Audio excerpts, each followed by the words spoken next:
Welcome back to enchanted learning. It's me Banasath Khalid. Enchanted school മാപ്പിലേക്ക് എല്ലാ മക്കൾക്കും സ്വാഗതം. അപ്പൊ കഴിഞ്ഞ ക്ലാസ്സിൽ നമ്മൾ സയൻസിലെ 2 ചാപ്റ്റേഴ്സ് ആണ് ഡിസ്കസ് ചെയ്ത് എന്റെ മക്കൾക്ക് അതെല്ലാം മനസ്സിലായെന്ന് വിശ്വസിക്കുന്നു. നിങ്ങൾക്ക് ആ ക്ലാസ് യൂസ്ഫുൾ ആയെന്ന് വിശ്വസിക്കുന്നു. അപ്പോൾ നിങ്ങൾ ആ ചാപ്റ്റേഴ്സ് ഒക്കെ പഠിച്ചോ? നന്നായി മനസ്സിലായോ? വളരെ കുറച്ച് കാര്യങ്ങൾ നിങ്ങൾക്ക് പഠിക്കാനുള്ളൂ. അപ്പൊ നിങ്ങൾ അത് റിപ്പീറ്റഡ് ആയിട്ട് കേൾക്കുക, മനസ്സിലാക്കുക. അതുപോലെ തന്നെ എപ്പോഴും എല്ലാ ദിവസവും കളിക്കുന്നതോടൊപ്പം തന്നെ കുറച്ച് സമയം എന്തിനാ പഠനത്തിന് കൂടി മാറ്റിവെക്കുക. അപ്പൊ നിങ്ങളുടെ ലക്ഷ്യത്തിലേക്ക് എത്തണ്ടേ? നിങ്ങൾക്ക് ആ സ്കോർ നേടണ്ടേ? അപ്പൊ തീർച്ചയായും ഈ പറയുന്ന കാര്യങ്ങളൊക്കെ അനുസരിച്ച് പോയാൽ നിങ്ങൾക്ക് മികച്ച സ്കോറിലേക്ക് എത്തിച്ചേരാൻ സാധിക്കും. അപ്പം നമുക്ക് അടുത്ത ചാപ്റ്റർ നോക്കാം. നമുക്ക് ഇന്ന് എന്താണ് പഠിക്കാൻ നോക്കാം. അപ്പൊ കഴിഞ്ഞ ക്ലാസ്സിൽ പഠിച്ച കാര്യങ്ങളൊക്കെ ഓർമ്മയുണ്ടോ?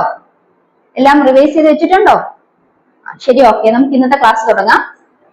അപ്പൊ നോക്കി മക്കളെ, നമ്മൾ രാസമാറ്റമാണ് പഠിക്കാൻ പോകുന്നത്. ആദ്യം മനസ്സിലാക്കുക, പ്രകൃതിയിലെ 2 മാറ്റങ്ങളാണ് രാസമാറ്റവും ഭൗതിക മാറ്റവും.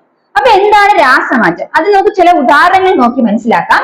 ജലം നീരാവിയാകുന്നു, വിറക് കത്തുന്നു. ഉദാഹരണം നോക്കിയേ, water becoming water vapour. Water vapour ആകുന്നു, അല്ലെങ്കിൽ ജലം നീരാവിയാകുന്നു. ഈ നീരാവി തണുക്കുമ്പോൾ തിരിച്ച് എന്തായി തന്നെ മാറുന്നു? തിരിച്ച് ജലമായി തന്നെ മാറുന്നു. അപ്പൊ അവിടെ ജലം നീരാവിയാകുന്നു എന്ന് പറയുന്നത് എന്താണ്? അവിടെ ആ ജലത്തിന്റെ ഘടകങ്ങൾ തന്നെയാണ് എവിടെ ഉള്ളത്? നീരാവിയിലും ഉള്ളത്. അവിടെ എന്താണ്? ഒരു മാറ്റങ്ങൾ സംഭവിക്കുന്നില്ല. അപ്പൊ അവിടെ എന്താണ്? അവിടെ ഒരു മാറ്റങ്ങൾ സംഭവിക്കുന്നില്ല. അതെന്ന് പറയുന്നത് എന്താണ്? ഒരു താൽക്കാലികമായ മാറ്റമാണ്. അതായത് ഒരു ടെമ്പററി ചേഞ്ച് ആണ്. അപ്പൊ അത് ടെമ്പററി ചേഞ്ച് ആണെങ്കിൽ താൽക്കാലികമായ ഒരു മാറ്റമാണ്. അതുകൊണ്ട് അവിടെ പുതിയ മോളിക്യൂൾസ് അല്ലെങ്കിൽ പുതിയ വസ്തുക്കളൊന്നും ഉണ്ടാകുന്നില്ല, അല്ലെ? പുതിയൊരു സബ്സ്റ്റൻസ് അല്ലെ പുതിയ മോളിക്യൂൾസ് ഒന്നും ഉണ്ടാകുന്നില്ല. അപ്പൊ അതാണ് എന്ത് മനസ്സിലാക്കേണ്ടത്? ജലം നീരാവിയാകുന്നു. അത് എന്ത് ചേഞ്ച് ആണ് അല്ലെങ്കിൽ എന്ത് മാറ്റമാണ്? അതൊരു ഭൗതിക മാറ്റമാണ്. അതായത് ജലം നീരാവി ആകുന്നു എന്ന് പറയുമ്പോഴത്തേക്കും ജലത്തിലുള്ള അതേ ഘടകങ്ങൾ തന്നെയാണ് നീരാവിലും ഉള്ളത്. തിരിച്ച് നീരാവി എന്തായി തന്നെ മാറുന്നു? ജലമായിട്ട് മാറുന്നു. അപ്പൊ അവിടെയും അതേ ഘടകങ്ങൾ തന്നെയാണ്. അപ്പൊ നോക്കിയ മക്കളെ, നമ്മൾ മനസ്സിലാക്കേണ്ടത് പ്രധാനമായും പ്രകൃതിയിലെ മാറ്റങ്ങളെ 2ആയിട്ട് തരംതിരിക്കാം: ഭൗതിക മാറ്റവും രാസമാറ്റവും. അതായത് ഫിസിക്കൽ ചേഞ്ചും കെമിക്കൽ ചേഞ്ചും. ഇനി നമുക്ക് മനസ്സിലാക്കാം എന്താണ് ഭൗതിക മാറ്റം അല്ലെങ്കിൽ ഫിസിക്കൽ ചേഞ്ച്. ഉദാഹരണത്തിന്, ജലം നീരാവിയാകുന്നു. ജലം നീരാവിയാകുന്നു എന്നാൽ നീരാവി തിരിച്ച് തണുക്കുമ്പോൾ എന്തായി തന്നെ തീരുന്നു? ജലമായിട്ട് തന്നെ മാറുന്നു, അല്ലെ? അല്ലെങ്കിൽ നമ്മൾ വിറക് വെട്ടുന്നു. ആ വിറക് വെട്ടും ഒരു വലിയ കഷ്ണം വിറകാണ് വെട്ടി നമ്മൾ ചെറുതാക്കുന്നത്. ചെറിയ കഷ്ണം വിറകും വലിയ കഷ്ണം വിറകും തമ്മിൽ എന്തെങ്കിലും വ്യത്യാസമുണ്ടോ? ഇല്ല, അവിടെ ഒരു വ്യത്യാസവും ഇല്ല. അപ്പൊ അവിടെ എന്താണ്? അവിടെ എന്ന് പറയുന്നത് ആ ഒരു മാറ്റം എന്ന് പറയുന്നത് ഒരു താൽക്കാലികമായ മാറ്റമാണ്, അല്ലെ? അപ്പൊ എന്താണ്? ജലം നീരാവിയാകുന്നു എന്ന് പറയുന്നത് താൽക്കാലിക മാറ്റമാണ്. അതൊരു സ്ഥിരമായിട്ടുള്ള മാറ്റമല്ല, അതൊരു ടെമ്പററി ചേഞ്ച് ആണ്. മാത്രമല്ല, അവിടെ ജലം നീരാവിയാകുന്നു എന്ന് പറയുമ്പോൾ അവിടെ നീരാവി തണുത്ത് പിന്നെ ജലമായി മാറുന്നു. അപ്പൊ പുതിയ മോളിക്യൂൾസ് അല്ലെങ്കിൽ പുതിയ തന്മാത്രകളുടെ രൂപീകരിക്കപ്പെടുന്നില്ല. അപ്പൊ എന്താണ് മനസ്സിലാക്കേണ്ടത്? ഫിസിക്കൽ ചേഞ്ച് അല്ലെങ്കിൽ ഭൗതിക മാറ്റത്തിൽ എന്ത് സംഭവിക്കുന്നില്ല? പുതിയ തന്മാത്രം രൂപപ്പെടുന്നില്ല. അതൊരു താൽക്കാലിക മാറ്റമാണെന്ന് കൂടെ ഓർത്തു വയ്ക്കും. ഇനി കെമിക്കൽ ചേഞ്ച് അല്ലെങ്കിൽ രാസമാറ്റം. ഉദാഹരണത്തിന്, ഇരുമ്പ് തുരുമ്പിക്കുന്നു. ഇരുമ്പ് തുരുമ്പിച്ച് ഇരുമ്പിനെ നിങ്ങൾക്ക് പഴയ ഇരുമ്പാക്കി മാറ്റാൻ സാധിക്കുമോ? ഇല്ല, അല്ലെ? അവിടെ എന്താണ്? അവിടെ ഒരു മാറ്റം സംഭവിച്ചു. അതെന്ന് പറയുന്നത് സ്ഥിരമായിട്ടുള്ള മാറ്റമാണ്. അതായത് പെർമനന്റ് ചേഞ്ച് ആണ്. മാത്രമല്ല, സ്ഥിരമായിട്ട് മാറ്റം ഉണ്ടാകാൻ കാരണം എന്താണ്? പുതിയ മോളിക്യൂൾസ് അല്ലെങ്കിൽ പുതിയ തന്മാത്രകൾ അവിടെ നിർമ്മിക്കപ്പെട്ടു. അപ്പൊ ന്യൂ മോളിക്യൂൾസ് അല്ലെങ്കിൽ പുതിയ തന്മാത്രകൾ അവിടെ ഉണ്ടായത് കൊണ്ടാണ് അവിടെ ആ മാറ്റം എന്ന് പറയുന്നത് സ്ഥിരമായ മാറ്റം എന്ന് പറയുന്നത്. അപ്പൊ ഭൗതിക മാറ്റവും പഠിച്ചു, രാസമാറ്റവും പഠിച്ചു. അപ്പൊ രാസമാറ്റവും എന്താണെന്ന് വെച്ചാൽ അത് സ്ഥിരമായ മാറ്റമാണ്. അവിടെ പുതിയ തന്മാത്രകൾ രൂപീകരിക്കപ്പെടുന്നു. അതായത് രാസമാറ്റം അല്ലെങ്കിൽ കെമിക്കൽ ചേഞ്ച് എന്ന് പറയുന്നത് എന്താണ്? It's A permanent change. New molecules are formed. അപ്പൊ പെർമനന്റ് ചേഞ്ച് ആവണമെങ്കിൽ അവിടെ പുതിയ മോളിക്യൂൾസ് ഉണ്ടാകണം. ഇനി എന്താണ്? ഭൗതിക മാറ്റം അല്ലെങ്കിൽ കെമിക്കൽ ചേഞ്ച്, ഫിസിക്കൽ ചേഞ്ച് എന്ന് പറയുന്നത് ഭൗതിക മാറ്റം അല്ലെങ്കിൽ ഫിസിക്കൽ ചേഞ്ച്. രാസമാറ്റം എന്നാണ് കെമിക്കൽ ചേഞ്ച്. രാസമാറ്റം കെമിക്കൽ ചേഞ്ച് ആണ്.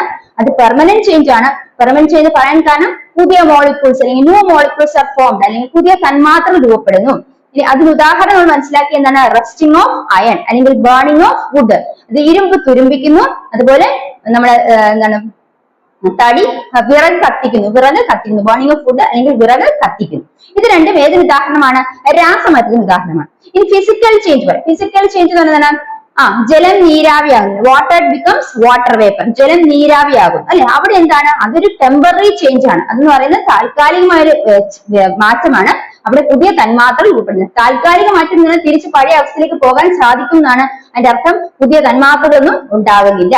അപ്പൊ എന്താണ്? ഫിസിക്കൽ ചേഞ്ച് മീൻസ് എന്താണ്? ടെമ്പററി ചേഞ്ച് ആണ്. No new molecules are formed, അല്ലെങ്കിൽ പുതിയ തന്മാത്രകളുടെ രൂപപ്പെടുന്നില്ല. ഇനി നമ്മൾ മനസ്സിലാക്കിയത് നമ്മൾ ഒരു പഠന പ്രവർത്തനം നമുക്ക് നോക്കാം. തന്നിരിക്കുന്ന പ്രവർത്തനം രാസമാറ്റം, ഭൗതിക മാറ്റം എന്നിവയെ പട്ടികപ്പെടുത്തുക. ഒന്നാമത്തെ ഇപ്പൊ നോക്കാം. ജലം നീരാവിയാകുന്നു. ഇപ്പൊ മക്കൾക്ക് പിടികിട്ടോ? ജലം നീരാവിയാകുന്നു. എന്ത് മാറ്റമാണിത്? രാസമാറ്റമാണോ ഭൗതിക മാറ്റമാണോ? നമ്മൾ മനസ്സിലാക്കി ജലം നീരാവിയാകുന്നു എന്ന് പറയുമ്പോൾ നീരാവി തണുക്കുമ്പോൾ തിരിച്ച് ജലമായി തന്നെയാണ് മാറുന്നത്. അപ്പൊ അവിടെ മാറ്റം എന്തല്ല? സ്ഥിരമല്ല. സ്ഥിരമല്ലാത്ത മാറ്റം എന്ന് പറഞ്ഞാൽ അതിന്റെ അർത്ഥം എന്താണ്? പുതിയ തന്മാത്രകൾ അവിടെ രൂപപ്പെടുന്നില്ല. New molecules are not form, it's a temporary change. അപ്പൊ എന്താണ്? അതൊരു ഭൗതിക മാറ്റമാണെങ്കിൽ ഫിസിക്കൽ ചേഞ്ച്. ഇപ്പൊ ജലം നീരാവിയാകും എന്ന് പറയുന്നത് ഭൗതിക മാറ്റമെങ്കിൽ ഫിസിക്കൽ ചേഞ്ച് ആണ്. രണ്ടാമത് പടക്കം പൊട്ടുന്നു, അല്ലെ? പടക്കം പൊട്ടി തിരിച്ച് നമുക്ക് ആ പൊട്ടിയ ഇതിൽ നിന്ന് തിരിച്ച് പടക്കത്തിന് മാറ്റം ഉണ്ടാക്കാൻ പറ്റുമോ? ഇല്ല. അപ്പൊ എന്താണ്? അവിടെ പുതിയ മോളിക്യൂൾസ് ഉണ്ടായത്, പുതിയ തന്മാത്ര ഉപയോഗിക്കപ്പെട്ടു. ആ മാറ്റം എന്ന് പറയുന്നത് സ്ഥിരമായിട്ടുള്ള മാറ്റമാണ്. അപ്പൊ പെർമനന്റ് ചേഞ്ച് ആണ്. ന്യൂ മോളിക്യൂൾസ് ആ കൊണ്ട് പെർമനന്റ് ചേഞ്ച് ആകണമെങ്കിൽ അവിടെ പുതിയ മോളിക്യൂൾസ് ഉണ്ടായിരിക്കണം. അപ്പൊ അതെന്ത് ചേഞ്ച് ആണ്? അതൊരു കെമിക്കൽ ചേഞ്ച് ആണ്. അപ്പൊ പടക്കം പൊട്ടുന്നു എന്ന് പറയുന്നത് രാസമാറ്റത്തിന് ഉദാഹരണമാണ്. അടുത്തത് വിറക് വെട്ടുന്നു. അപ്പൊ ഒരു വലിയ കഷ്ണം വിറകിനെയാണ് നമ്മൾ വെട്ടുന്നത്. ആ വിറക് വെട്ടി നമ്മൾ ചെറിയ പീസാക്കും. അപ്പൊ വലിയ കഷ്ണം വിറകും ചെറിയ കഷ്ണം വിറകും എടുത്താൽ രണ്ടിനെയും ഉടങ്ങിയ ഘടകങ്ങൾ എന്ത് തന്നെയാണ്? സെയിം തന്നെയാണ്, അല്ലെ? അപ്പൊ മാറ്റം എന്ന് പറയുന്നത് ഇവിടെ എന്താണ്? ടെമ്പററി ആണ്, സ്ഥിരമല്ല. മാത്രമല്ല പുതിയ തന്മാത്ര ഇവിടെ രൂപീകരിക്കപ്പെടുന്നില്ല. New molecules are not form. അപ്പൊ അതെന്ത് ചേഞ്ച് ആണ്? ഫിസിക്കൽ ആണോ കെമിക്കൽ ആണോ? അത് ഫിസിക്കൽ ചേഞ്ച് ആണെങ്കിൽ ഭൗതിക മാറ്റമാണ് വിറക് വെട്ടുന്നത് മനസ്സിലാക്കുക. അടുത്ത മെഴുകുരുകുന്നു, മെൽറ്റിംഗ് ഓഫ് വാക്സ്, അല്ലെ? വാക്സ് തിരിച്ച് നമുക്ക് അത് ഉരുകിയതിനു ശേഷം അതിന് തിരിച്ച് എന്താക്കി മാറ്റാൻ സാധിക്കും? മെഴുകായിട്ട് മാറ്റാൻ സാധിക്കും. അപ്പൊ അത് എന്ന് പറയുന്നത് എന്തല്ല? സ്ഥിരമായിട്ടുള്ള മാറ്റമല്ല, പുതിയ തന്മാത്രകളും ഉണ്ടാകുന്നില്ല. അതായത് ടെമ്പററി ചേഞ്ച് ആണ്. No new molecules are formed. അപ്പൊ എന്ത് മാറ്റമാണത്? ഫിസിക്കൽ ചേഞ്ച് ആണ്, അല്ലെങ്കിൽ ഭൗതിക മാറ്റമാണ്. ഇനി മനസ്സിൽ പറയുക, ഇരുമ്പ് തുരുമ്പിക്കുന്നു. ഇരുമ്പ് തുരുമ്പിക്കുന്നു എന്ന് പറയുമ്പോൾ ആ ഇരുമ്പിനെ അത് തുരുമ്പിച്ച ഇരുമ്പിനെ പഴയ അവസ്ഥയിലേക്ക് കൊണ്ടുവരാൻ സാധിക്കുമോ? ഇല്ല. അപ്പൊ ആ മാറ്റം എന്ന് പറയുന്നത് എന്താണ്? ഒരു പെർമനന്റ് ചേഞ്ച് ആണ്, അല്ലെ? സ്ഥിരമായുള്ള മാറ്റമാണ്. കാരണം എന്താ? അവിടെ പുതിയ മോളിക്യൂൾസ്, പുതിയ തന്മാത്രകൾ ഉണ്ടായി, അല്ലെ? തുരുമ്പി എടുത്തപ്പോ പുതിയ തന്മാത്രകളുടെ ഉണ്ടായി. അപ്പൊ അതും എന്തിന് ഉദാഹരണമാണ്? രാസമാറ്റം, കെമിക്കൽ ചേഞ്ചിന് ഉദാഹരണമാണ്. ഇനി വിറക് കത്തുന്നു. വിറക് കത്തി നമുക്ക് അവസാനം കിട്ടുന്ന എന്താണ്? ചാരമാണ്, അല്ലെ? അപ്പൊ ചാരം എന്ന് പറയുന്നത് വിറകിന് തികച്ചും വ്യത്യസ്തമായ ഒരു പ്രോഡക്റ്റ് ആണ്. അപ്പൊ അത് എന്തല്ല? അത് മാറ്റം എന്ന് പറയുന്നത് സ്ഥിരമായുള്ള മാറ്റമാണ്. അവിടെ പുതിയ തന്മാത്ര ഉപയോഗിക്കപ്പെട്ടു. അപ്പൊ എന്താണ്? ഫിസിക്കൽ ഇവിടെ കെമിക്കൽ ചേഞ്ച് ആണ്, അല്ലെ? വിറക് കത്തുന്ന കെമിക്കൽ ചേഞ്ച് ആണ്, പെർമനന്റ് ചേഞ്ച് ആണ്, ന്യൂ മോളിക്യൂൾസ് ആർ ഫോം. ഇത്ര മനസ്സിലായി മക്കൾക്ക്? അപ്പൊ അങ്ങനെ ഒരു പ്രവർത്തനം തന്നാൽ, അത് രാസമാറ്റം ഭൗതിക മാറ്റം തരംതിരിച്ച് എഴുതാൻ പറഞ്ഞാൽ നിങ്ങൾക്ക് സാധിക്കുമല്ലോ, അല്ലെ? ഇപ്പം ക്ലിയർ ആയല്ലോ? അപ്പൊ അടുത്ത നമ്മൾ മനസ്സിലാക്കാൻ പോകുന്നത് രാസപ്രവർത്തനം. പ്രധാനമായിട്ട് എത്ര തരം രാസപ്രവർത്തനത്തെ കുറിച്ച് നമുക്ക് പഠിക്കാം. നോക്കൂ. ഒന്ന്, താപരാസപ്രവർത്തനം. എന്താണ് താപരാസപ്രവർത്തനം? രണ്ട്, പ്രകാശ രാസപ്രവർത്തനം. മൂന്ന്, വൈദ്യുത രാസപ്രവർത്തനം. അപ്പൊ എന്താണ് താപരാസപ്രവർത്തനം അല്ലെങ്കിൽ തെർമോ കെമിക്കൽ റിയാക്ഷൻ? ആദ്യം മനസ്സിലാക്കാം, ഒരു റിയാക്ഷൻ അല്ലെങ്കിൽ രാസപ്രവർത്തനം നടക്കുമ്പോൾ ആ പ്രവർത്തനത്തിൽ പങ്കെടുക്കുന്ന വ്യക്തികളെ എന്താണ് വിളിക്കുന്നത്? റിയാക്ടൻസ് എന്ന് വിളിക്കും, അല്ലെ? അപ്പൊ പ്രവർത്തനത്തിൽ പങ്കെടുക്കുന്നവർ എന്ത് വിളിക്കും? റിയാക്ടൻസ് എന്ന് വിളിക്കും, അല്ലെങ്കിൽ ഓക്കെ. അപ്പൊ എന്താണ്? രാസപ്രവർത്തനങ്ങളെ കുറിച്ചാണ് നമ്മൾ മനസ്സിലാക്കാൻ പോകുന്നത്. അതിൽ ആദ്യം മനസ്സിലാക്കുന്നത് താപരാസപ്രവർത്തനം, അല്ലെ? അപ്പൊ ഒരു രാസപ്രവർത്തനം നടക്കുമ്പോൾ ആ രാസപ്രവർത്തനത്തിൽ പങ്കെടുക്കുന്ന വസ്തുക്കൾ എന്ത് വിളിക്കും? റിയാക്ടൻസ് എന്ന് വിളിക്കും, അല്ലെങ്കിൽ അഭികാരകങ്ങൾ എന്ന് വിളിക്കും. റിയാക്ടൻസ് അല്ലെങ്കിൽ അഭികാരകങ്ങൾ. ഇനി രാസപ്രവർത്തന ഫലമായി ഉണ്ടാകുന്നവ എന്ത് വിളിക്കുന്നു? അതാണ് പ്രോഡക്ട്സ് അല്ലെങ്കിൽ ഉൽപ്പന്നങ്ങൾ. അപ്പൊ രാസപ്രവർത്തനത്തിൽ പങ്കെടുക്കുന്നവയെ റിയാക്ടൻസ് അല്ലെങ്കിൽ അഭികാരങ്ങൾ എന്ന് വിളിക്കുന്നു. അതുപോലെ അതിന് ലഭിക്കുന്ന അവസാനത്തെ വസ്തുക്കൾ എന്ത് വിളിക്കും? പ്രോഡക്റ്റ് അല്ലെങ്കിൽ ഉൽപ്പന്നങ്ങൾ. എന്താണ്? റിയാക്ടൻസിനെ അഭികാരങ്ങളെന്നും റിയാക്ടൻസ് ആ റിയാക്ഷനിൽ പങ്കെടുക്കുന്ന വസ്തുക്കൾ, അല്ലെ? അല്ലെങ്കിൽ ആ ഒരു രാസപ്രവർത്തനത്തിൽ ഏർപ്പെടുന്ന വസ്തുക്കൾ എന്ത് വിളിക്കുന്നു? റിയാക്ടൻസ് അല്ലെങ്കിൽ അഭികാരകങ്ങൾ. ഇനി ആ റിയാക്ഷന്റെ ഫലമായിട്ട് ഉണ്ടാകുന്ന പ്രോഡക്ട്സ് അല്ലെങ്കിൽ ഉൽപ്പന്നങ്ങൾ എന്ന് വിളിക്കുന്നു. ഇനി നമ്മൾ മനസ്സിലാക്കേണ്ടത് രാസപ്രവർത്തനങ്ങൾ. നമ്മൾ ആദ്യം പഠിക്കാൻ പോകുന്നത് താപരാസപ്രവർത്തനം അല്ലെങ്കിൽ തെർമോ കെമിക്കൽ റിയാക്ഷൻ ആണ്. ഇപ്പൊ തെർമോ കെമിക്കൽ റിയാക്ഷൻ എന്ന് പറയുന്നത് ആ ഒരു റിയാക്ഷന്റെ ഭാഗമായിട്ട്, അതായത് മെഗ്നീഷ്യവും ഹൈഡ്രോക്ലോറിക് ആസിഡും കൂടെ റിയാക്ട് ചെയ്യാന്ന് വിചാരിക്കാം. ഇപ്പൊ മെഗ്നീഷ്യവും ഹൈഡ്രോക്ലോറിക് ആസിഡുമായിട്ട് റിയാക്ട് ചെയ്യുമ്പോൾ എന്തൊക്കെ കിട്ടും? മെഗ്നീഷ്യം ക്ലോറൈഡും ഹൈഡ്രജനും ഹീറ്റുമാണ് അവിടെ പ്രൊഡ്യൂസ് ചെയ്യപ്പെടുന്നത്. അപ്പൊ നോക്കാം.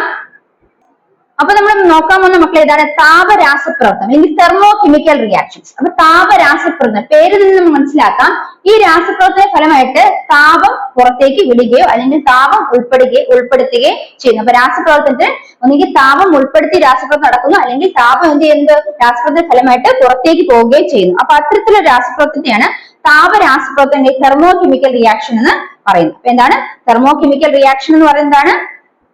ഒരു താപം പുറത്തുവിടുന്ന രാസപ്രവർത്തനമാണ് എന്താണ് പുറത്തുവിടുകയും അതുപോലെ തന്നെ താപം ഉപയോഗിച്ച് രാസപ്രവർത്തനം നടത്തുന്നു. അതാണ് ഇവിടെ താപരാസപ്രവർത്തനം കൊണ്ട് അർത്ഥമാക്കുന്നത്. അപ്പൊ തെർമോ കെമിക്കൽ റിയാക്ഷൻ. അപ്പൊ നമുക്ക് ഒരു ഉദാഹരണം നോക്കാം. ഇവിടെ നോക്കൂ, നമ്മൾ ആദ്യം മനസ്സിലാക്കേണ്ടത് മെഗ്നീഷ്യം ഹൈഡ്രോക്ലോറിക് ആസിഡും കൂടെ ചേർന്നപ്പോൾ, മെഗ്നീഷ്യം ഹൈഡ്രോക്ലോറിക് ആസിഡും കൂടെ റിയാക്ട് ചെയ്തപ്പോൾ അല്ലെങ്കിൽ രാസപ്രവർത്തനം ഏർപ്പെട്ടപ്പോൾ കിട്ടിയത് എന്തൊക്കെയാണ്? മെഗ്നീഷ്യം ക്ലോറൈഡും ഹൈഡ്രജനും അതുപോലെ താപവുമാണ്, ഹീറ്റുമാണ് ലഭിച്ചത്. അപ്പൊ മെഗ്നീഷ്യം ഹൈഡ്രോക്ലോറിക് ആസിഡും കൂടെ റിയാക്ട് ചെയ്തപ്പോൾ, മെഗ്നീഷ്യം ഹൈഡ്രോക്ലോറിക് ആസിഡും കൂടെ റിയാക്ട് ചെയ്തപ്പോൾ അല്ലെങ്കിൽ അവ തമ്മിൽ എന്താണ് രാസപ്രവർത്തനം ഏർപ്പെട്ടപ്പോൾ എന്തൊക്കെ കിട്ടി? മെഗ്നീഷ്യം ക്ലോറൈഡും ഹൈഡ്രജനും അതുപോലെ ഹീറ്റും അതായത് താപവുമാണ് ലഭിച്ചത്. അപ്പൊ എന്താണ് ഇവിടെ? താപം പുറത്തേക്ക് വിടുന്നു അല്ലെ? ഈ ഒരു റിയാക്ഷന്റെ രാസപ്രവർത്തന ഫലമായിട്ട് എന്ത് ചെയ്യുന്നത്? താപം ഉണ്ടാകുന്നു അല്ലെ? താപം ഇവിടെ ഉണ്ടാകുകയാണ് ചെയ്യുന്നത്. അപ്പൊ മനസ്സിലാക്കുക, ഈ ഒരു റിയാക്ഷൻ എന്ത് ചെയ്യുന്നു? താപം ഉണ്ടാകുകയാണ്. ഈ റിയാക്ഷൻ തുടങ്ങിയപ്പോൾ ഇവിടെ നമ്മൾ ചൂട് എന്തെങ്കിലും അപ്ലൈ ചെയ്തോ? ഇല്ല, നമ്മൾ താപം ഒന്നും കൊടുത്തില്ല അല്ലെ? അപ്പൊ താപം കൊടുത്തില്ല. അപ്പൊ ഈ റിയാക്ഷന്റെ ഫലമായിട്ട് ഇവിടെ എന്തുണ്ടായി? താപം പുറത്തേക്ക് വരുന്നു. അപ്പൊ heat was evolve along with the formation of products. കിട്ടിയ പ്രോഡക്ട്സിനോടൊപ്പം തന്നെ എന്ത് റിയാക്ഷന്റെ ഭാഗമായിട്ട് നമുക്ക് പ്രോഡക്ട്സ് കിട്ടി. ആ പ്രോഡക്ട്സിനോടൊപ്പം എന്തും പുറത്തേക്ക് വരികയാണ്? ആ താപവും പുറത്തേക്ക് വരികയാണ്. അപ്പൊ ഉൽപ്പന്നത്തോടൊപ്പം താപവും പുറത്തേക്ക് വരികയാണ് ഇവിടെ ചെയ്യുന്നത്. അപ്പൊ ഇത്തരത്തിലുള്ള റിയാക്ഷൻ നമ്മൾ ആദ്യം മനസ്സിലാക്കാം. താപരാസപ്രവർത്തനം എന്ന് പറഞ്ഞാൽ അവിടെ താപം ഉൾപ്പെടുത്തിക്കൊണ്ട് അല്ലെങ്കിൽ താപം പുറത്തേക്ക് വിട്ടുകൊണ്ട് നടത്തുന്ന രാസപ്രവർത്തനത്തെയാണ് താപരാസപ്രവർത്തനം എന്ന് പറയുന്നത്. അവിടെ എന്താണ്? ഹീറ്റ് ഉണ്ടായിരിക്കും അല്ലെ? താപം ഉൾപ്പെടുത്തിക്കൊണ്ടുള്ള രാസപ്രവർത്തനമാണ് താപരാസപ്രവർത്തനം, തെർമോ കെമിക്കൽ റിയാക്ഷൻ മനസ്സിലാക്കി വെക്കുക. ഇനി ഇവിടെ ഈ ഒരു ഫസ്റ്റ് റിയാക്ഷന് ഈ റിയാക്ഷൻ എന്ത് ചെയ്യുന്നുണ്ട്? ഈ റിയാക്ഷന്റെ ഫലമായിട്ട് താപം ഉൽപ്പന്നത്തോടൊപ്പം ഉണ്ടാവുകയാണ് ചെയ്യുന്നത്. അപ്പൊ ഇതെന്ന് പറയുന്നത് എന്താണ്? താപം ഉണ്ടാകിയ താപം പുറത്തേക്ക് വരികയാണ് ചെയ്യുന്നത്. റിയാക്ഷന്റെ ഫലമായിട്ട് താപം പുറത്തേക്ക് വരുന്നു. അപ്പൊ ഇതെന്ന് പറയുന്നത് നമ്മൾ താപം ഉള്ള റിയാക്ഷൻ നമ്മൾ രാസപ്രവർത്തനം, താപരാസപ്രവർത്തനം, തെർമോ കെമിക്കൽ റിയാക്ഷൻ എന്ന് പറഞ്ഞത് ഇവിടെ എന്താണ്?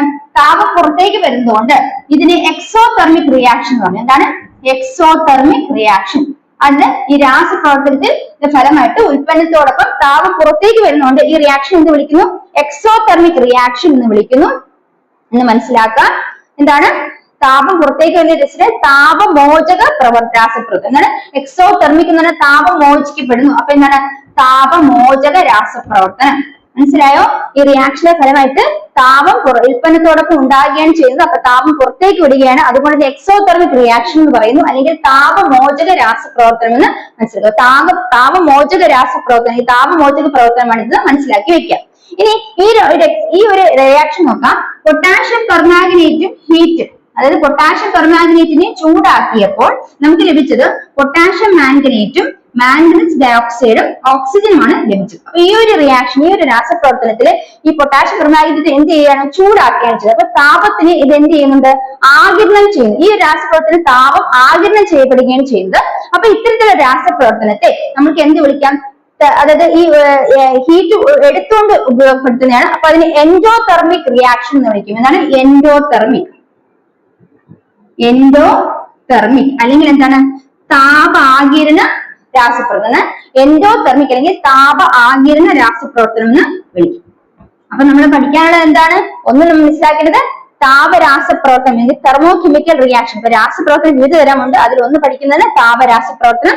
താപരാസപ്രവർത്തനം എന്ന് പറഞ്ഞ പേരിൽ നിന്ന് മനസ്സിലാക്കിയോ ആ രാസപ്രവർത്തനം എന്ത് ഉത്പാദിപ്പിക്കുന്നു? ഒന്നുകിൽ താപം ഉത്പാദിപ്പിക്കുന്നു അല്ലെങ്കിൽ താപം മോചിപ്പിക്കുകയും, ഒന്ന് താപം ആഗിരണം ചെയ്യുന്നു അല്ലെങ്കിൽ താപത്തിന് എന്തിനു മോചിക്കപ്പെടുകയും ചെയ്യുന്നു, മോചിപ്പിക്കപ്പെടുകയാണ് ചെയ്യുന്നത്. അപ്പൊ താപം മോചിപ്പിക്കപ്പെടുന്നതിന് ഉദാഹരണമാണ് നമ്മൾ ആദ്യം പഠിച്ചത്. ആദ്യത്തെ എക്സ്പെരിമെന്റ്, ആദ്യത്തെ പരീക്ഷണത്തിൽ ഉൽപ്പന്നത്തോടൊപ്പം താപം ഉണ്ടാകുന്നു, അപ്പൊ താപത്തെ മോചിപ്പിക്കുന്നു. അപ്പൊ താപമോചക റിയാക്ഷൻ അല്ലെങ്കിൽ എക്സോതെർമിക് റിയാക്ഷൻ എന്ന് ഓർത്തു വെക്കുക. ഇനി രണ്ടാമത്തെ റിയാക്ഷന് നമ്മൾ താപത്തെ ഉപയോഗപ്പെടുത്തിയാണ് ആ ഒരു രാസപ്രവർത്തനം നടന്നത്. അപ്പൊ താപത്തെ ആഗിരണം ചെയ്ത് നടത്തിയ റിയാക്ഷൻ ആണ്. അപ്പൊ താപ ആഗിരണ രാസപ്രവർത്തനം അല്ലെങ്കിൽ എൻഡോതെർമിക് റിയാക്ഷൻ ആണ് ഓർത്തു വെക്കുക. ക്ലിയർ ആണ് മക്കളെ? ഇത്ര മനസ്സിലായോ? അപ്പൊ ഇവിടെ മനസ്സിലാക്കേണ്ടത് താപം പുറത്തുവിടുന്ന രാസപ്രവർത്തനത്തെ താപമോചക രാസപ്രവർത്തനം അല്ലെ? നമ്മൾ മനസ്സിലാക്കി എന്താണ്?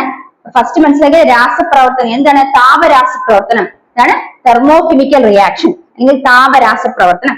താപരാസപ്രവർത്തനത്തിൽ നമ്മൾ പറഞ്ഞു താപം ആഗിരണം ചെയ്യപ്പെട്ടും റിയാക്ഷൻ നടക്കുന്നുണ്ട്, അതുപോലെ തന്നെ താപം മോചിപ്പിക്കപ്പെട്ടും റിയാക്ഷൻ നടക്കുന്നു അല്ലെ? അപ്പൊ താപം ആഗിരണം ചെയ്യും, ഹീറ്റിനെ അബ്സോർബ് ചെയ്ത് നടക്കുന്ന റിയാക്ഷനെയാണ് എന്ത് വിളിക്കുന്നത്?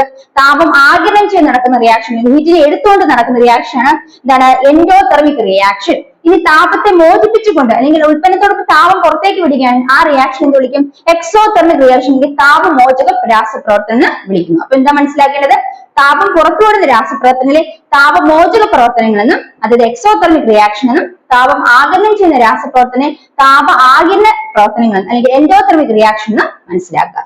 എന്താണ്? Chemical reactions which release heat are called exothermic reactions and those which absorb heat, release ചെയ്യാ പുറത്തേക്ക് വിടുക, അപ്പൊ അതിനെയാണ് എക്സോതെർമിക് റിയാക്ഷൻ. അബ്സോർബ് ചെയ്യുകയാണെങ്കിൽ ഹീറ്റ് അബ്സോർബ് ചെയ്യുകയാണെങ്കിൽ എൻഡോതെർമിക് റിയാക്ഷൻ. അപ്പൊ രണ്ട് വേർഡ് ആലോചിക്കാം. ഹീറ്റിനെ അബ്സോർബ് ചെയ്യുകയാണെങ്കിൽ അതിനെ എന്ത് വിളിക്കും? Endothermic reaction. ഹീറ്റിനെ ലിബറേറ്റ് ചെയ്യുകയാണെങ്കിൽ റിലീസ് ചെയ്യുകയാണെങ്കിൽ എക്സോതെർമിക് റിയാക്ഷൻ ആണെന്ന് മനസ്സിലാക്കി വെക്കുക. ഇത്രയും കിട്ടിയ മക്കളെ? ഇത്രയും മനസ്സിലായോ? ഇനി അടുത്ത് നമ്മൾ മനസ്സിലാക്കാൻ പോകുന്നത് മറ്റൊരു തരം രാസപ്രവർത്തനമാണ് പ്രകാശ രാസപ്രവർത്തനം. ആദ്യം മനസ്സിലാക്കേണ്ടത് താപരാസപ്രവർത്തനം, അത് രണ്ട് വിധത്തിലുണ്ട്, മനസ്സിലായോ? അടുത്ത എന്താണ്? പ്രകാശ രാസപ്രവർത്തനം. അപ്പൊ നമ്മൾ മനസ്സിലാക്കി താപരാസപ്രവർത്തനം എന്ന് പറയുന്നത് താപത്തെ ആഗിരണം ചെയ്യുകയോ മോചിപ്പിക്കുകയോ ചെയ്യുന്ന രാസപ്രവർത്തനം അല്ലെ, those which liberate or absorb heat. ഇനി ഇവിടെ എന്താണ് പ്രകാശ രാസപ്രവർത്തനം? ഈ ഫോട്ടോ കെമിക്കൽ റിയാക്ഷൻ എന്ന് പറഞ്ഞാൽ അവിടെ താപത്തിന് എന്താണ് പുറത്തേക്ക് വിടുക അല്ലെങ്കിൽ ആഗിരണം ചെയ്യപ്പെടുന്നത്? ലൈറ്റ് അല്ലെ, പ്രകാശം. Those chemical reactions which liberate or absorb light, chemical reactions which liberate or absorb light. അതായത് എന്താണ് രാസപ്രവർത്തനം? ഏതാണ്? പ്രകാശത്തെ ആഗിരണം ചെയ്ത് അല്ലെങ്കിൽ പ്രകാശത്തെ മോചിപ്പിച്ചു നടക്കുന്ന രാസപ്രവർത്തനയാണ് എന്ത് വിളിക്കുന്നത്? എന്താണ്? പ്രകാശ രാസപ്രവർത്തനം എന്ന് വിളിക്കുന്നത്. പ്രകാശത്തെ ഉപയോഗപ്പെടുത്തുന്നു അല്ലെങ്കിൽ പ്രകാശത്തെ മോചിപ്പിച്ചു നടത്തുന്ന രാസപ്രവർത്തനം എന്ത് വിളിക്കുന്നു? പ്രകാശ രാസപ്രവർത്തനങ്ങൾ. മനസ്സിലായി? ഉദാഹരണത്തിന് ഏതാണ്?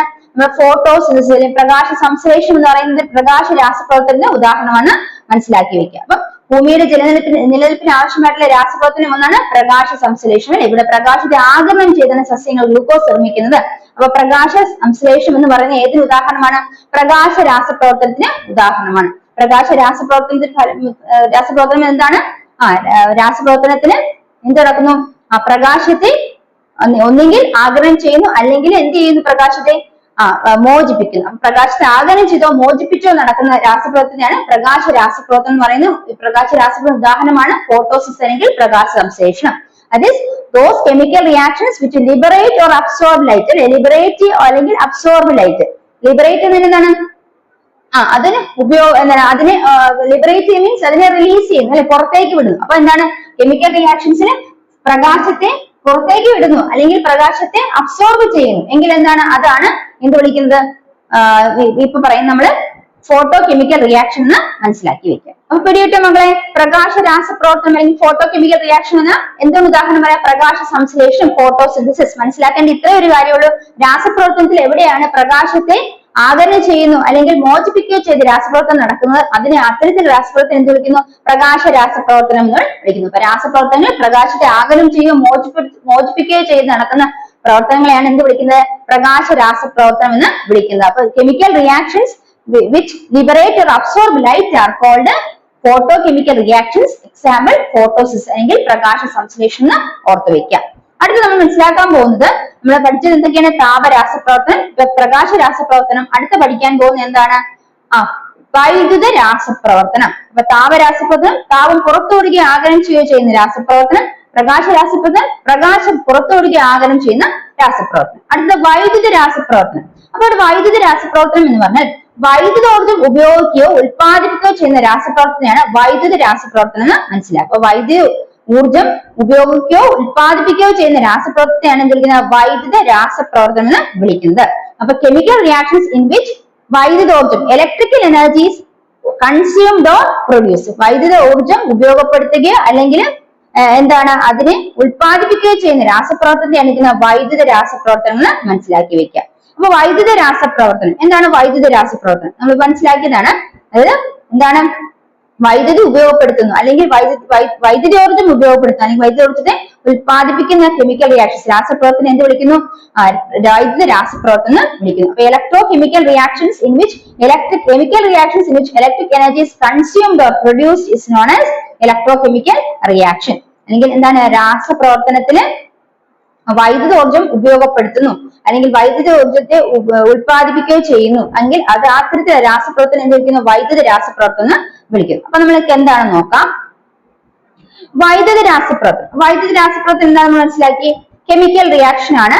ഇലക്ട്രോ കെമിക്കൽ റിയാക്ഷൻ എന്ന് പറഞ്ഞാൽ in which electrical energy is consumed or produced. അതായത് എന്താണ് വൈദ്യുത രാസപ്രവർത്തനം എന്ന് പറയുന്നത് എന്താണ്?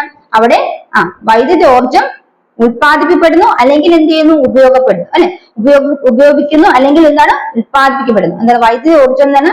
ഉത്പാദിപ്പിക്കുന്നു അല്ലെങ്കിൽ അതിനെ ഉപയോഗിക്കുന്നു. എന്താണ് വൈദ്യുത രാസപ്രവർത്തനം? വൈദ്യുതോർജ്ജം ഉപയോഗിക്കുന്നു അല്ലെങ്കിൽ ഉത്പാദിപ്പിക്കുകയും ചെയ്യുന്ന രാസപ്രവർത്തനമാണ് വൈദ്യുത രാസപ്രവർത്തനം. മനസ്സിലാക്കുക. അടുത്ത നമ്മൾ നോക്കുന്ന വൈദ്യുത രാസപ്രവർത്തനത്തില് ഒരു കാര്യം മനസ്സിലാക്കേണ്ടത്, ഇവിടെ എന്താണ് ഇലക്ട്രോപ്ലേറ്റിംഗ്. എന്താണ് ഇലക്ട്രോപ്ലേറ്റിംഗ് നോക്കാം. ഫോട്ടോ കെമിക്കൽ റിയാക്ഷൻ മനസ്സിലാക്കിയല്ലോ. പ്രകാശോർജ്ജത്തെ ആഗിരണം ചെയ്യുകയോ പുറത്തോടുകയോ ചെയ്യുന്ന രാസപ്രവർത്തനം പ്രകാശ രാസപ്രവർത്തനം മനസ്സിലാക്കുക. അതുപോലെ ഇവിടെ വൈദ്യുതോർജ്ജത്തെ ആഗിരണം ചെയ്യുകയോ ഉപയോഗപ്പെടുത്തുകയോ ചെയ്യുന്ന വൈദ്യുതോർജ്ജത്തെ ഉപയോഗപ്പെടുത്തുകയോ ഉത്പാദിപ്പിക്കപ്പെടുത്തുകയോ ചെയ്യുന്ന രാസപ്രവർത്തനമാണ് നമ്മള് വൈദ്യുത രാസപ്രവർത്തനം എന്ന് മനസ്സിലാക്കി. ഇനി അവിടെ നമ്മളെ വൈദ്യുത രാസപ്രവർത്തനം പ്രധാനമായിട്ട് മനസ്സിലാക്കേണ്ടത് ഒരു കാര്യമാണ് ഇലക്ട്രോപ്ലേറ്റിംഗ്. എന്താണ് ഇലക്ട്രോപ്ലേറ്റിംഗ് എന്ന് നോക്കാം. വൈദ്യുത ലേപനം അല്ലെങ്കിൽ ഇലക്ട്രോപ്ലേറ്റിംഗ്, അതായത് ലോഹവസ്തുക്കളിൽ മറ്റ് ലോഹവസ്തുക്കളുടെ ആവരണം ഉണ്ടാക്കുന്നതിന് വൈദ്യുതി ഉപയോഗിക്കുന്നു. അപ്പൊ ഒരു ലോഹവസ്തുവില് മറ്റൊരു ലോഹവസ്തുവിന്റെ ആവരണം ഉണ്ടാക്കുന്നതിന് വേണ്ടിയിട്ട് വൈദ്യുതി ഉപയോഗപ്പെടുത്തുന്നെങ്കിൽ ആ പ്രക്രിയയാണ് വൈദ്യുത ലേപനം എന്ന് പറയുന്നത്. അപ്പൊ വൈദ്യുത ലേപനം എന്ന് പറയുന്നത് ഒരു വൈദ്യുത രാസപ്രവർത്തനമാണെന്ന് ഓർത്തുവെക്കുക. അപ്പൊ എന്താണ് വൈദ്യുത ലേപനം അല്ലെങ്കിൽ ഇലക്ട്രോപ്ലേറ്റിംഗ് എന്ന് പറയുന്നത്? ഒരു ലോഹത്തിന്റെ മുകളിൽ മറ്റൊരു ലോഹത്തിന്റെ ആവരണം ഉണ്ടാക്കുന്നതിന് നമ്മൾ വൈദ്യുതി ഉപയോഗപ്പെടുത്തുന്നു. അപ്പൊ അതൊരു രാസപ്രവർത്തനമാണ്. അതിന് എന്തെന്ന് വിളിക്കാം? വൈദ്യുത രാസപ്രവർത്തനം എന്ന് വിളിക്കാം. ആ ഒരു പ്രക്രിയയെ വൈദ്യുത ലേപനം എന്നാണ് വിളിക്കുന്നത്. അപ്പൊ electricity is used to obtain a thin coating of a particular metal on another metallic object. അപ്പൊ ഒരു പർട്ടിക്കുലർ മെറ്റലില് മറ്റൊരു മെറ്റലിന്റെ ഒരു തിൻ ലെയർ തിൻ കോട്ടിംഗ് ഉണ്ടാക്കുന്നതിന് വേണ്ടി ഇലക്ട്രിസിറ്റി ഉപയോഗപ്പെടുന്നു. Electricity is used to obtain a thin coating of a metal on another metal is known, that phenomenon is known as electroplating, and that is also an example for electrochemical reaction. അതായത് വൈദ്യുത രാസപ്രവർത്തനത്തിന് ഒരു ഉദാഹരണം കൂടി തന്നെയാണ് വൈദ്യുത ലേപനം അല്ലെങ്കിൽ electroplating എന്ന് ഓർത്തു വെക്കാം. അപ്പൊ നമ്മൾ നോക്കാം, സിൽവർ അയൺ ബാങ്കിളിൽ കോട്ട് ചെയ്യുന്നു. അപ്പൊ സിൽവർ എന്ത് ചെയ്യുന്നു? ഇരുമ്പ് വളയില് കോട്ട് ചെയ്യുന്നത്, അതാണ് എന്ത് ഇലക്ട്രോപ്ലേറ്റിംഗ് ഉദാഹരണം എന്ന് നോക്കിയിട്ട്. Silver is coated in iron bangle, അതൊരു ഇലക്ട്രോ കെമിക്കൽ റിയാക്ഷൻ ആണ്, അത് ഇലക്ട്രോപ്ലേറ്റിംഗ് ആണെന്ന് അറിയപ്പെടുന്നു. ഇനി നമ്മൾ നേരത്തെ പറഞ്ഞതുപോലെ തന്നെ ഈ പറയുന്ന എന്താണ് വൈദ്യുത രാസപ്രവർത്തനങ്ങൾ വൈദ്യുത ഊർജ്ജമാണ് ഉപയോഗപ്പെടുത്തുന്നു അല്ലെങ്കിൽ വൈദ്യുത ഊർജ്ജം ഉത്പാദിപ്പിക്കപ്പെടുകയും ചെയ്യുന്നു. അപ്പൊ ഏത് കെമിക്കൽ റിയാക്ഷൻസിനാണ് എന്താണ് ഈ വൈദ്യുത ഊർജ്ജം ഉപയോഗപ്പെടുത്തുന്നത്? അതായത് those which absorb energy are called വൈദ്യുതോർജ്ജം ഉപയോഗപ്പെടുത്തുമെങ്കിൽ എൻഡോർജിക് റിയാക്ഷൻസ് എന്നും, ദോസ് വിച്ച് ലിബറേറ്റ് എനർജി, അപ്പം ആ ഊർജം പുറത്തേക്ക് വിടുന്നുവെങ്കിൽ അത്തരത്തെ എന്താണ് ഊർജ മോചക പ്രവർത്തനങ്ങൾ എന്ന് വിളിക്കുന്നു. അപ്പൊ നമ്മൾ മനസ്സിലാക്കേണ്ടത് രാസപ്രവർത്തനങ്ങളിൽ നമ്മളിപ്പോ പഠിച്ചത് താപരാസപ്രവർത്തനം, വൈദ്യുത രാസപ്രവർത്തനം, അതുപോലെ പ്രകാശ രാസപ്രവർത്തനം അല്ലെ, 3 രാസപ്രവർത്തനം കുറിച്ച് പഠിച്ചു. അതിൽ താപവും പ്രകാശവും വൈദ്യുതിയും എന്ന് പറയുന്നത് ഊർജ്ജ രൂപങ്ങൾ കൈമാറ്റം ചെയ്യപ്പെടുന്നു മനസ്സിലായി. അപ്പൊ ഇവിടെ എന്താണ് താപം, പ്രകാശം, വൈദ്യുതി എന്നിവിടെ ഊർജ്ജ രൂപങ്ങളാണ് കൈമാറ്റം ചെയ്യപ്പെടുന്നത്. അതായത് ലൈറ്റ്, ഹീറ്റ്, അതുപോലെ തന്നെ ഇലക്ട്രിസിറ്റി, അതിന്റെയൊക്കെ എന്താണ് കെമിക്കൽ റിയാക്ഷൻസ് നടക്കുമ്പോൾ ആ ഫോംസ് ഓഫ് എനർജിയാണ് അവിടെ എക്സ്ചേഞ്ച് ചെയ്യുന്നത് അല്ലെ. ആ ഹീറ്റ് എനർജി, അതുപോലെ ലൈറ്റ് എനർജി, അതുപോലെ ഇലക്ട്രിക്കൽ എനർജി, ഈ എനർജീസ് ആണ് അവിടെ എന്ത് ചെയ്യുന്ന ഊർജ്ജ രൂപങ്ങളാണ് കൈമാറ്റം ചെയ്യപ്പെടുന്നത്. ഇനി ഊർജ്ജം ആഗിരണം ചെയ്ത് നടത്തുന്ന രാസപ്രവർത്തനം, ഊർജ്ജം പുറത്തേക്ക് വിടുന്ന രാസപ്രവർത്തനമാണ്. നമ്മൾ നേരത്തെ പറഞ്ഞു എന്താണ് ഹീറ്റ് അല്ലെ, താപം ആഗിരണം ചെയ്യുന്നു, താപം പുറത്തേക്ക് ഇടുന്നു. അതായത് പ്രകാശം ആഗിരണം ചെയ്യുന്നു, പ്രകാശത്തെ പുറത്തേക്ക് ഇടുന്നു. അതുപോലെ എന്താണ് വൈദ്യുതി ആഗിരണം അല്ലെങ്കിൽ വൈദ്യുതി ഉത്പാദിപ്പിക്കുന്നു, വൈദ്യുതി ഉപയോഗപ്പെടുത്തുന്നു അല്ലെ. ആ രണ്ട് രീതിയിൽ ഈ 3 ഊർജ്ജങ്ങളും ഉപയോഗപ്പെടുത്തുന്നു. അപ്പൊ ഇവിടെ എന്താണ് ഊർജ്ജം ആഗിരണം ചെയ്ത് നടത്തുന്ന രാസപ്രവർത്തനങ്ങളുണ്ട്, അതുപോലെ ഊർജ്ജം മോചിപ്പിക്കുന്ന രാസപ്രവർത്തനം, ഊർജ്ജം പുറത്തുവിടുന്ന രാസപ്രവർത്തനമുണ്ട്. അപ്പൊ നമ്മൾ നേരത്തെ പറഞ്ഞതുപോലെ നമ്മൾ എക്സോതെർമിക്, എൻഡോതെർമിക് അല്ലെ, താപം ഉപയോഗപ്പെടുത്തുന്നതാണെങ്കിൽ എൻഡോതെർമിക്, താപം പുറത്തേക്ക് വിടുന്നതാണെങ്കിൽ എക്സോതെർമിക്. അതുപോലെ ഇവിടെ ഊർജ്ജം ആഗിരണം ചെയ്യപ്പെടുന്ന റിയാക്ഷൻസിനെയാണ് എൻഡോർജിക് റിയാക്ഷൻസ്. എന്താണ് എൻഡോർജിക് റിയാക്ഷൻസ് അല്ലെങ്കിൽ ഊർജ്ജ ആഗിരണ പ്രവർത്തനങ്ങൾ എന്ന് പറയുന്നത്. എൻഡോർജിക് അല്ലെങ്കിൽ ഊർജ്ജ ആഗിരണ പ്രവർത്തനങ്ങൾ എന്ന് പറയുന്നത് എന്താണ് താപം ആഗിരണം ചെയ്ത് നടത്തുന്ന അല്ലെങ്കിൽ ഊർജ്ജം ആഗിരണം ചെയ്ത് നടത്തുന്ന പ്രവർത്തനം. ഊർജ്ജം ആഗിരണം ചെയ്ത് നടത്തുന്ന പ്രവർത്തനങ്ങളാണെങ്കിൽ എൻഡോർജിക് റിയാക്ഷൻസ് അല്ലെങ്കിൽ ഊർജ്ജ ആഗിരണ പ്രവർത്തനങ്ങൾ എന്നും, ഊർജ്ജം പുറത്തുവിടുന്ന പ്രവർത്തനങ്ങളെ ഊർജ്ജ മോചക പ്രവർത്തനങ്ങൾ അല്ലെങ്കിൽ എക്സോർജിക് റിയാക്ഷൻ എന്ന് പറയും. അപ്പൊ ഇത്രയും കൂടെ മനസ്സിലാക്കി വെക്കുക. മനസ്സിലാക്കേണ്ട ഇത്രയും 3 കാര്യങ്ങളേ ഉള്ളൂ: താപരാസപ്രവർത്തനം, പ്രകാശ രാസപ്രവർത്തനം, വൈദ്യുത രാസപ്രവർത്തനം. താപരാസപ്രവർത്തനത്തിന് താപം പുറത്തുവിടുകയോ ആഗിരണം ചെയ്യപ്പെടുകയോ ചെയ്യുന്നു. അതുപോലെ തന്നെ പ്രകാശ രാസപ്രവർത്തനം പ്രകാശത്തെ ആഗിരണം ചെയ്യുകയോ പുറത്തുവിടുകയോ ചെയ്യുന്നു. ഇനി വൈദ്യുത രാസപ്രവർത്തനം വൈദ്യുതി ഉത്പാദിപ്പിക്കപ്പെടുകയോ അല്ലെങ്കിൽ വൈദ്യുതി ഉപയോഗപ്പെടുത്തുകയോ ചെയ്യുന്ന വൈദ്യുതി ഉപയോഗിക്കുന്നു അല്ലെങ്കിൽ ഉത്പാദിപ്പിക്കുകയോ ചെയ്യുന്ന രാസപ്രവർത്തനയാണ് വൈദ്യുത രാസപ്രവർത്തനം എന്ന് പറയുന്നത്. അതിൽ തന്നെ നമ്മൾ മനസ്സിലാക്കിയ എന്താണ് ഇലക്ട്രോപ്ലേറ്റിംഗ് അല്ലെ. ഇലക്ട്രോപ്ലേറ്റിംഗ് എന്ന് പറയുന്നത് എന്താണ്? ഒരു മെറ്റലിന്റെ പുറത്ത് കറണ്ട് വൈദ്യുതി ഉപയോഗപ്പെടുത്തി മറ്റൊരു മെറ്റലിന്റെ കോട്ടിംഗ് ഉണ്ടാക്കുന്നതാണ് ഇലക്ട്രോപ്ലേറ്റിംഗ്, വൈദ്യുത ലേപനം എന്ന് പറയുന്നത്. അതും ഒരു വൈദ്യുത രാസപ്രവർത്തനമാണെന്ന് ഓർത്തു വെക്കുക.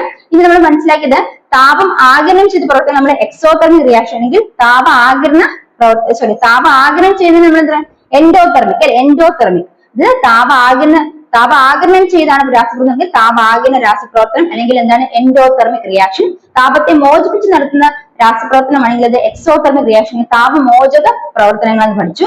അതുപോലെ ഇവിടെ താപവും വൈദ്യുതിയും അതുപോലെ തന്നെ പ്രകാശം 3 ഊർജ്ജ രൂപങ്ങളാണ്. ഇവയെ എന്ത് ചെയ്യുന്നു? ഓരോ രാസപ്രവർത്തനം ഉപയോഗപ്പെടുത്തുന്നു അല്ലെങ്കിൽ പുറത്തേക്ക് വിടുകയാണ് ചെയ്യുന്നത്. അപ്പൊ ഈ ഊർജ്ജ രൂപങ്ങളെ ആഗിരണം ചെയ്യപ്പെടുന്ന പ്രവർത്തനങ്ങളാണ് ഊർജ്ജ ആഗിരണ പ്രവർത്തനങ്ങൾ എന്ന് പറയുന്നു.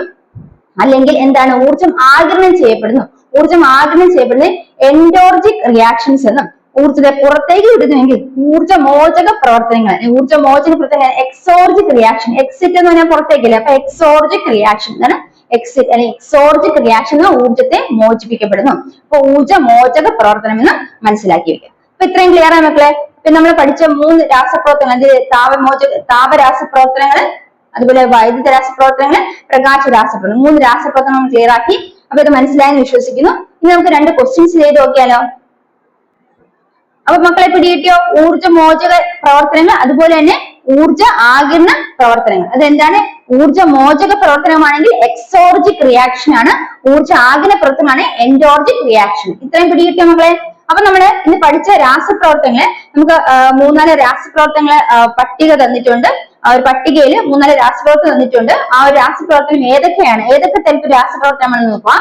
ഒന്നാമത്തെ ചോദ്യം, പൊട്ടാഷ്യം പെർമാംഗനേറ്റ് ചൂടാക്കുന്നു. അപ്പൊ പൊട്ടാഷ്യം പെർമാംഗനേറ്റ് ചൂടാക്കുകയാണ് ചെയ്തത്. അപ്പൊ നമുക്ക് മനസ്സിലാക്കാം ചൂടാക്കുക എന്ന് പറഞ്ഞാൽ അവിടെ ഹീറ്റ് ഉപയോഗപ്പെടുത്തുകയാണ് ചെയ്യുന്നത് അല്ലെ. താപം അല്ലെ, താപം ഉപയോഗപ്പെടുത്തുന്നു. അപ്പൊ താപത്തെ ആഗിരണം ചെയ്ത് നടത്തുന്ന റിയാക്ഷൻ. അപ്പൊ താപ ആഗിരണ റിയാക്ഷൻ, താപ ആഗിരണം ചെയ്ത് നടത്തുന്ന റിയാക്ഷൻ എങ്കിൽ അപ്പൊ എന്താണത്? അത് താപ രാസപ്രവർത്തനം. താപത്തെ ഉപയോഗപ്പെടുത്തുന്നത് രാസപ്രവർത്തനം. അപ്പൊ നമുക്ക് ആ രാസപ്രവർത്തനം എന്ത് പറയാം? താപ രാസപ്രവർത്തനമാണെന്ന് മനസ്സിലായി അല്ലെ. അപ്പൊ പൊട്ടാഷ്യം പെർമാംഗനേറ്റ് ചൂടാക്കുമ്പോൾ എന്താണ്? താപം ഉപയോഗപ്പെടുത്തുന്നു. അപ്പൊ അത് എന്ത് രാസപ്രവർത്തനം? താപരാസപ്രവർത്തനം. താപരാസപ്രവർത്തനത്തിന് പൊട്ടാഷ്യം പെർമാംഗനേറ്റ് ചൂടാക്കുന്നു നമ്മൾ താപത്തെ എന്ത് ചെയ്യുന്നു? താപത്തെ ആഗിരണം ചെയ്യുന്നു. അപ്പൊ താപ ആഗിരണ പ്രവർത്തനങ്ങളാണ് അല്ലെങ്കിൽ എന്താണ്? എൻഡോതെർമിക് റിയാക്ഷൻ ആണെന്ന് ഓർത്തു വയ്ക്കുക. ഇനി പ്രകാശ സംശ്ലേഷണം. പ്രകാശ സംശ്ലേഷണം നമ്മൾ പറഞ്ഞു.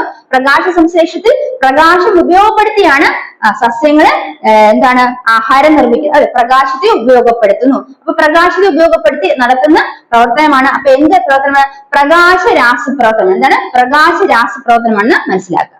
ഇനി ഇരുമ്പ് വളയിൽ വെള്ളി പൂശുന്ന പ്രവർത്തനം. ഇരുമ്പ് വളയിൽ വെള്ളി പൂശുന്ന പ്രവർത്തനം നമ്മൾ നേരത്തെ പറഞ്ഞു. സിൽവർ എന്താണ് iron cotton on silver bangle അല്ലെ. ഇരുമ്പ് വളയിൽ വെള്ളി പൂശുന്ന പ്രവർത്തനം ഇരുമ്പ് വളയിലാണ്. അപ്പൊ iron bangle is quoted with silver. Iron bangle is quoted with silver. അപ്പൊ അയൺ ബാങ്കിൾ ഇരുമ്പ് വളയിൽ വെള്ളി പൂശുന്ന പ്രവർത്തനം അത് എന്ത് രാസപ്രവർത്തന ഉദാഹരണമാണ്? നമ്മൾ പറഞ്ഞു എന്താണല്ലേ, ഒരു ലോഹത്തിന്റെ പുറത്ത് മറ്റൊരു ലോഹത്തിന്റെ ഒരു കോട്ടിങ് അല്ലെങ്കിൽ ഒരു ലെയർ നമ്മൾ കോട്ട് ചെയ്യുന്നത് എന്ത് റിയാക്ഷൻ ആണത്? അതിനെയാണ് ആ ഒരു പ്രക്രിയ വിളിക്കുന്നതാണ് ഇലക്ട്രോപ്ലേറ്റിംഗ് അല്ലെങ്കിൽ വൈദ്യുത ലേപനം. അതെന്ന് പറയുന്നത് എന്താണ്? ഒരു വൈദ്യുതി ഉപയോഗിച്ച് ചെയ്യപ്പെടുന്നതാണ് അല്ലെ. വൈദ്യുതി ഉപയോഗിച്ച് ചെയ്യുന്നത്. അപ്പൊ എന്താണത്? വൈദ്യുത രാസപ്രവർത്തനമാണ്. അപ്പൊ ഇരുമ്പ് വളയിൽ വെള്ളി പൂശ പ്രവർത്തനം എന്ന് പറയുന്നത് വൈദ്യുത രാസപ്രവർത്തനത്തിന് ഉദാഹരണമാണ്. പിടികിട്ടിയോ മക്കളെ? പിടികിട്ടിയോ? അടുത്ത മെഗ്നീഷ്യം ഹൈഡ്രോക്ലോറിക് ആസിഡിന്റെ പ്രവർത്തനം നമ്മൾ ആദ്യം പഠിച്ചതാണ് അല്ലെ. മെഗ്നീഷ്യം ഹൈഡ്രോക്ലോറിക് ആസിഡും കൂടി ചേർന്ന് പ്രവർത്തിച്ചപ്പോൾ ആ റിയാക്ഷൻ ഫലമായിട്ട് എന്ത് ഉത്പാദിപ്പിക്കപ്പെട്ടു? താപം ഉത്പാദിപ്പിക്കപ്പെട്ടു അല്ലെ. ആ റിയാക്ഷൻ അല്ലെങ്കിൽ ആ രാസപ്രവർത്തന ഫലമായിട്ട് താപം പുറത്തേക്ക് വരികയാണ് ചെയ്യുന്നത്. അപ്പൊ അത് എന്ത് രാസപ്രവർത്തന ഉദാഹരണമാണ്? താപരാസപ്രവർത്തന ഉദാഹരണം. എന്താണ് മക്കളെ? താപരാസപ്രവർത്തന ഉദാഹരണമാണ്. പിടികിട്ടിയോ? ഒന്നുകൂടെ പറയാം. ആദ്യത്തെ പ്രവർത്തനം പൊട്ടാഷ്യം പെർമാംഗനേറ്റ് ചൂടാക്കുകയാണ് ചെയ്യുന്നത്. പൊട്ടാഷ്യം പെർമാംഗനേറ്റ് ഹീറ്റ് ചെയ്തു. അപ്പൊ ഹീറ്റ് ഉപയോഗപ്പെടുത്തി. അപ്പൊ അതെന്ത് രാസപ്രവർത്തനം? അതിൽ നിന്ന് മനസ്സിലാക്കുക എന്താണ്? താപം ഉപയോഗപ്പെടുത്തി. അപ്പൊ താപ രാസപ്രവർത്തനം. അടുത്ത ചോദ്യം, പ്രകാശ സംശ്ലേഷണം. ആ പ്രകാശ സംശ്ലേഷണം നമ്മൾ എന്തുണ്ട്? പ്രകാശം ഉപയോഗപ്പെടുത്തുന്നു. അപ്പൊ എന്ത് രാസപ്രവർത്തനം? പ്രകാശ രാസപ്രവർത്തനം അല്ലെ. ഈ ഇരുമ്പ് വളയിൽ വെള്ളി പൂഷണ പ്രവർത്തനം. ഒരു വളയുടെ പുറത്ത് ഇരുമ്പായിട്ടുള്ള വളയുടെ പുറത്ത് വെള്ളി പൂഷണം. ഇരുമ്പും വെള്ളിയൊക്കെ എന്താണ്? ലോഹങ്ങൾക്ക് ഉദാഹരണമല്ലേ. അപ്പൊ ഒരു ലോഹത്തിന് പുറത്ത് മറ്റൊരു ലോഹം പൂശുന്നു. ആ ഒരു പ്രക്രിയ വിളിക്കുന്ന പേര് വൈദ്യുത ലേപനം. വൈദ്യുത ലേപനം എന്ത് ചെയ്താണ്? വൈദ്യുതി ഊർജ്ജം ഉപയോഗിച്ചാണ് നടത്തുന്നത്. അപ്പൊ അതെന്ത് പ്രവർത്തനം? അത് എന്ത് രാസപ്രവർത്തനം? വൈദ്യുത രാസപ്രവർത്തനം അല്ലെങ്കിൽ ഇലക്ട്രോ കെമിക്കൽ റിയാക്ഷൻ എന്ന് മനസ്സിലാക്കി വെക്കുക. അടുത്ത എന്താണ്? മെഗ്നീഷ്യം ഹൈഡ്രോക്ലോറിക് ആസിഡും തമ്മിലുള്ള പ്രവർത്തനം. മെഗ്നീഷ്യം ഹൈഡ്രോക്ലോറിക് ആസിഡ് പ്രവർത്തിച്ച ഫലമായിട്ട് എന്ത് പുറത്തേക്ക് മോചിപ്പിക്കപ്പെട്ടു? ഹീറ്റ് അല്ലെങ്കിൽ താപം മോചിപ്പിക്കപ്പെട്ടു. അപ്പൊ അത് എന്ത് ഉദാഹരണമാണ്? എന്തൊരു ഉദാഹരണമാണ്? താപം റിയാക്ഷൻ അല്ലെങ്കിൽ രാസപ്രവർത്തന ഫലമായിട്ട് താപം ഉണ്ടാകുകയാണ് ചെയ്തത്. അപ്പൊ അത് എന്ത് രാസപ്രവർത്തനം? താപരാസപ്രവർത്തനമാണെങ്കിൽ എന്താണ് താപരാസപ്രവർത്തന ഉദാഹരണമാണെന്ന് മനസ്സിലാക്കുക. അതായത് തെർമോ കെമിക്കൽ റിയാക്ഷൻ എക്സാമ്പിൾ ആണ്. മനസ്സിലാക്കുക. പൊട്ടാഷ്യം പെർമാംഗനേറ്റ് ചൂടാക്കുന്നത് തെർമോ കെമിക്കൽ റിയാക്ഷൻ. അതുപോലെ മെഗ്നീഷ്യം ഹൈഡ്രോക്ലോറിക് ആസിഡ് തമ്മിലുള്ള റിയാക്ഷൻ എന്തിന് എക്സാമ്പിൾ ആണ്? തെർമോ കെമിക്കൽ റിയാക്ഷൻ എക്സാമ്പിൾ ആണ്. ഫോട്ടോസിന്തസിസ് എന്തിന്റെ എക്സാമ്പിൾ ആണ്? ഫോട്ടോ കെമിക്കൽ റിയാക്ഷൻ എക്സാമ്പിൾ ആണ്. പ്രകാശ രാസപ്രവർത്തന എക്സാമ്പിൾ ആണ്. അതുപോലെ ഇരുമ്പ് വളയിൽ വെള്ളി പൂശുന്നത് ഇലക്ട്രോ കെമിക്കൽ റിയാക്ഷൻ ആണെന്ന് എക്സാമ്പിൾ ആണ്. ഓർത്തു വെക്കാം. അപ്പൊ ഇത്രയും സെറ്റ് ആയോ? ഇത്രയും മനസ്സിലായോ? ഇത്രയും ക്ലിയർ ആയോ? അപ്പൊ നമ്മൾ ഇത്രയും കൊണ്ട് നമ്മൾ ഏത് ചാപ്റ്റർ തീർത്തു? രാസമാറ്റം അല്ലെങ്കിൽ കെമിക്കൽ ചേഞ്ച് എന്ന പാഠത്തിൽ നമ്മൾ മനസ്സിലാക്കേണ്ട കാര്യങ്ങൾ മനസ്സിലാക്കി. ഇത്രയും ക്വസ്റ്റ്യൻസ് നിങ്ങൾ പഠിച്ചു വെക്കുക. തീർച്ചയായും ഒരു ക്വസ്റ്റ്യൻ നിങ്ങൾക്ക് കിട്ടും. അപ്പൊ നിങ്ങൾക്ക് തീർച്ചയായും ആ ക്വസ്റ്റ്യൻ ആൻസർ ചെയ്യാൻ പറ്റും. അപ്പൊ നമുക്ക് ഇന്ന് പഠിച്ച കാര്യങ്ങളൊക്കെ ഓർമ്മയുണ്ടോ? എല്ലാ കാര്യങ്ങളും മനസ്സിലായോ? അപ്പൊ മനസ്സിലായെങ്കിൽ നമുക്ക് അടുത്ത ചാപ്റ്ററിലോട്ട് പോകാം.